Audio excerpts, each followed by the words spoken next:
ચોખાના લોટનું ખીચું, ઘઉંના લોટનું ખીચું તો તમે સૌ કોઈ ખાધું હશે. Step by step recipe follow કરો અને બનાવો ઇન્સ્ટન્ટલી, ફટાફટ.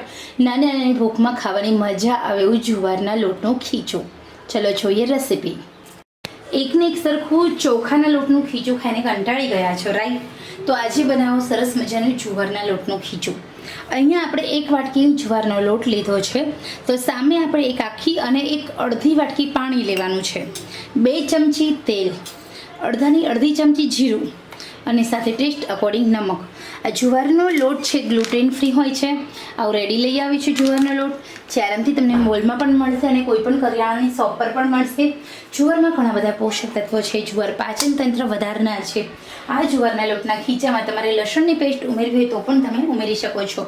તો ચલો આપણે સરસ મજાનું જુવારના લોટનું ખીચું બનાવી લઈએ. કેવી રીતે આ ખીચું બને છે એની જોઈએ સ્ટેપ બાય સ્ટેપ રેસીપી.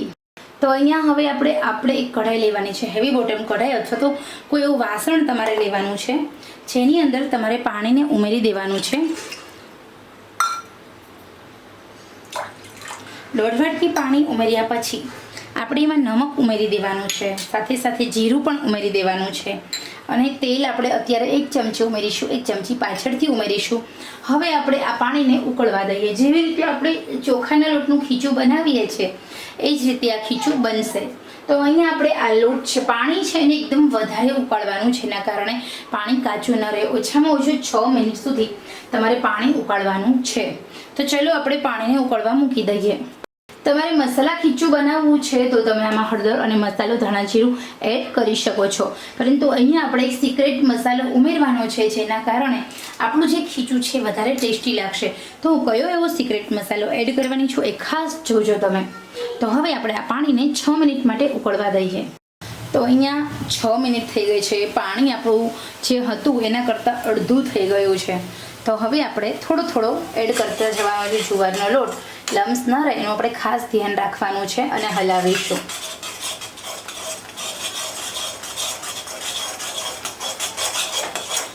એકદમ સરસ રીતે આપણે હલાવી લેવાનો છે.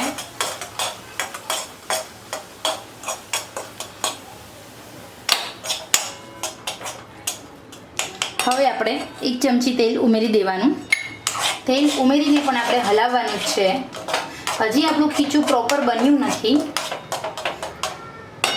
અહીંયા આપણો લોટ 50% ગરમ પાણીમાં ચડી ગયો હશે. હવે આપણે બીજો 50% લોટ કેવી રીતે ચડવા દેવાનો એ જોઈએ. એકદમ ગેસની આંચ મીડિયમ રાખવાની છે. તેલ એટલા માટે લગાવવાનું છે કે આપણું જે ખીચું છે, આપણે 1 ચમચી તેલ એડ કર્યું છે, તો જો લોટ તેલવાળો થઈ ગયો હશે તો ચોટશે નહીં.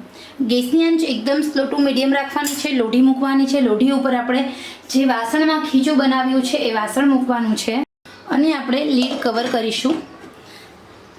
3 મિનિટ સુધી સાવ સ્લો ટુ મીડિયમ આંચે આમ જ આપણે આ ખીચાને ચડવા દેવાનું છે, જેના કારણે આપણો જે લોટ છે એ ફૂલાશે. આપણું જે ખીચું છે વધારે સરસ મીઠું બનશે.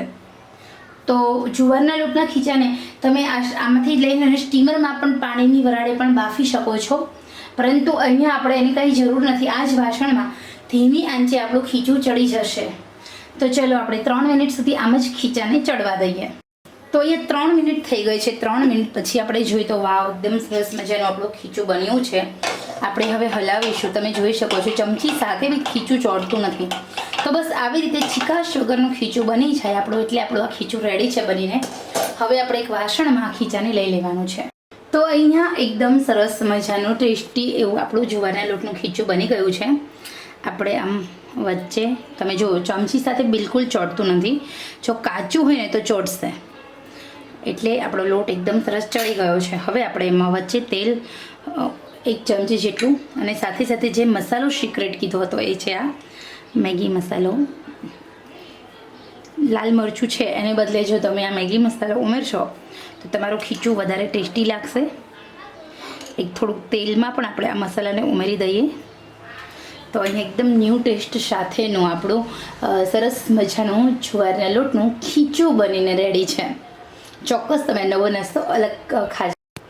ચોખાના લોટનું ખીચું, ઘઉંના લોટનું ખીચું તો તમે સૌ કોઈ ખાધું હશે. Step by step recipe follow કરો અને બનાવો ઇન્સ્ટન્ટલી, ફટાફટ. નાની નાની ભૂખમાં ખાવાની મજા આવે એવું જુવારના લોટનું ખીચું. ચલો જોઈએ રેસીપી.